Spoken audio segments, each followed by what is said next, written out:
next speaker is Brian Holt, the founder and chief executive of Readable Press.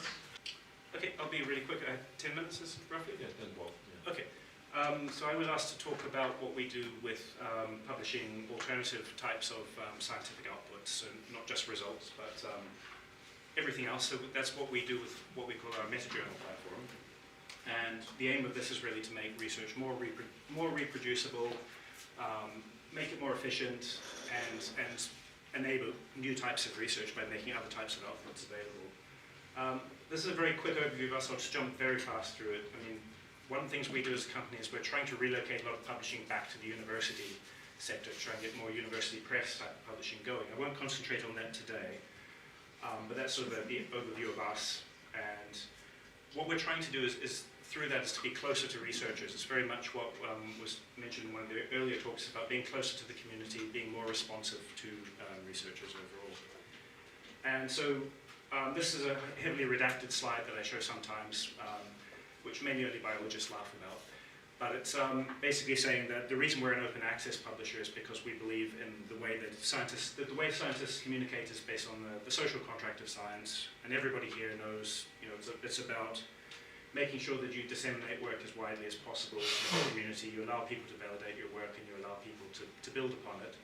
And that's what makes science and knowledge move forward.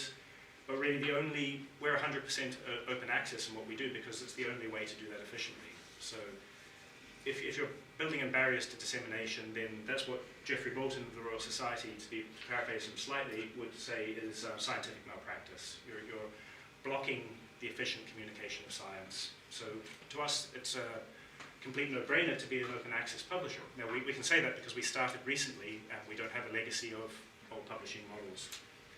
But really critical for us here, relevant to this talk, is that it's not just about results, it's about the data, it's about the software, it's about hardware. When we say wetware, we mean things like bioresources.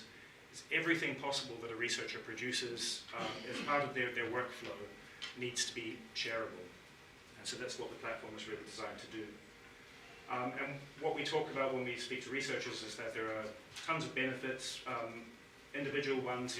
The more outputs they make available, the more citation, career recognition, collaboration they're likely to get. People who release data tend to get a lot more collaboration than people that don't. That's quite straightforward. But then we also talk about the fact that there's a lot of benefit to the research community and the public. Everything from more efficient research, more findable resources through to public trust in science and so forth, because people can validate research.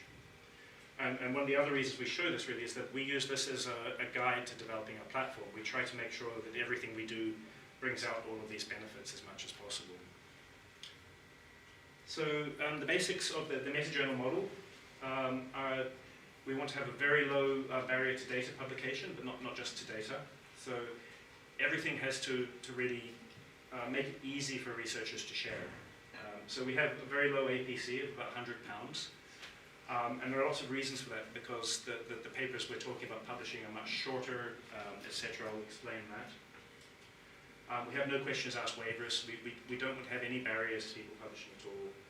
The papers are extremely short. A typical data paper, software paper, or other type paper is about one to 2 pages long and highly constrained. Peer review is very quick and objective. So we're not asking people, is this data that's going to change the world and revolutionize this branch of science? It's more, is the data properly shared? Has it been made available using community standards, etc.? We also want people to publish bad data so that can be used to invalidate research papers. That's really critical. So it's sort of a parallel thing to the null result. It's also the bad result, which has been misunderstood. We offer online authoring of the papers. This is something we're revising and re-rolling out in December. So the papers are actually authored online. They go immediately into XML, so there's no typesetting charge, etc. So we keep the costs down that way. And they're very highly constrained. Writing a data paper or a software paper with us is very much like filling out a web form. You use a lot of vocabularies and ontologies, and you're constrained in how you describe things, so that eventually what we can also do is search across all of these meta papers and discover resources more efficiently. So it's lower cost and encourages short form. Everything's purely open access, so we don't have any non-commercial licenses or anything like that. We're extremely strict about it. And the other key part is that as the publisher, we are not the repository. like the others who I think have spoken today, we don't attempt to store data. We work with a range of repository partners to ensure the data is being properly preserved by people who are experts in a particular area. So an example, we use this map to try and get that across, that there are different places where data or other objects should be stored. So sometimes there should be institutional repositories like UCL Discovery right around the corner. This is very much for the long tail data that people have produced. It could be, I'm from the archaeology department, for example, at UCL. Most of the data we produce can go in there. A lot of it's PhD or master's students' data. It doesn't, people don't have the money to put it into an expensive repository that has more subject level curation. And it's really an output of work that's done at the university. Other work goes into national repositories, so we work with UK Data Archive and others, for example, for things which are large cohort studies and that type of thing. Subject repositories for where there's a more correct level of curation needed for that subject area, but often there's a much higher charge. And then lots of general repositories like Zenodo, Dryad, Dataverse, etc., and lots of software repositories like GitHub, etc. are used as well. So that's an example of, these are most of the repositories we use for archaeology. For example, overall there are about 200 around the world that we recommend. And the way it works is that the researcher comes to the journal and we give them a list of repositories and we say, choose one of these. Here's a list, this is a list of why these repositories might be applicable to you. We sort of explain the level of curation they do, the level of subject specificity, the cost, etc., all the things that are relevant. And then we ask the researcher to put their data into the repository or their software or their, in this case, bioresource at the bottom. I've got a cursor. And it's given a permanent identifier, and then we say, come to the journal and write a meta paper. And they come online, write the paper online, and it also receives a DOI, and they link persistently to each other. And the reason we do this is that the paper is a reward for the researcher. It's not the best system, the optimal system in the world, but researchers receive credit for writing papers. That's how they're judged.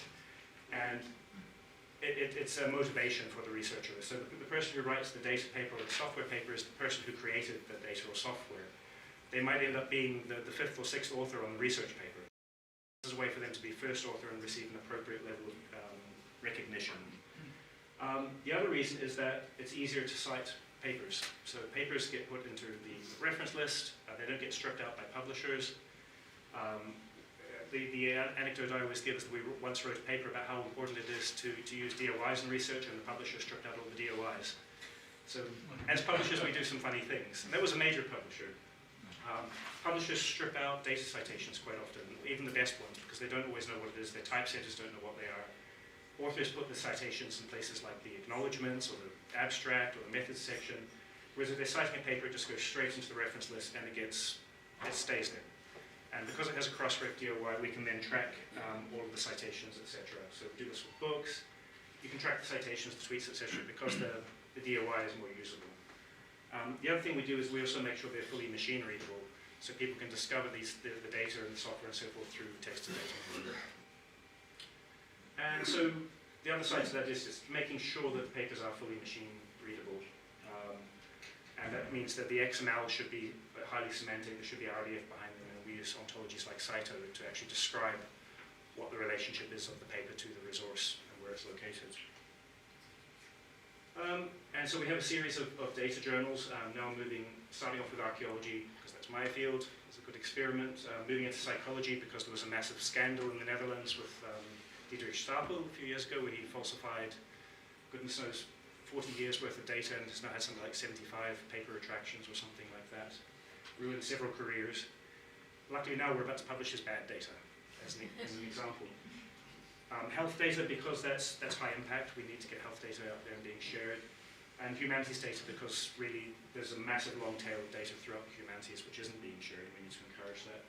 But where it's getting interesting is now we've moved into things like research software publication, bioresources, so making sure that all the objects, the biological specimens that people produce and store in biobanks are citable. And when they're sending them out to other labs around the world, and then these people are publishing articles based on that they're getting credit for it because the citation is being tracked. And now it's open hardware is the next exciting thing. So we have a 3D printer arriving in our office sooner or later. So people are publishing, making it reproducible in terms that someone can actually get hold of the circuit designs for the hardware that was used in an experiment, or the lab equipment, and things like that, and actually create their own copy of it. So it's all 3D printing and circuit designs, etc. The idea being someone in the developing world, for example, who wants to reproduce an experiment could actually take the lab equipment designs, go down to their workshop and have someone fab up that piece of equipment. It's in an ideal future. But there are lots of cases where people are using open hardware in their experiments, and so it's very interesting. And then the final slide is really just showing that what we really do is we run university presses. We provide the infrastructure to do that. And what we're finding is now that a lot of the institutions we're starting to run presses for also want to run their own data journals and their own platforms for these alternative resources, because it's very, very hard for universities to really express the impact of all the outputs that they have. And research papers are just one small part of it.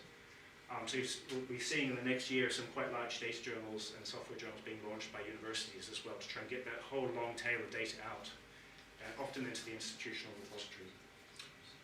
Okay, that was a quick summary of that side of things.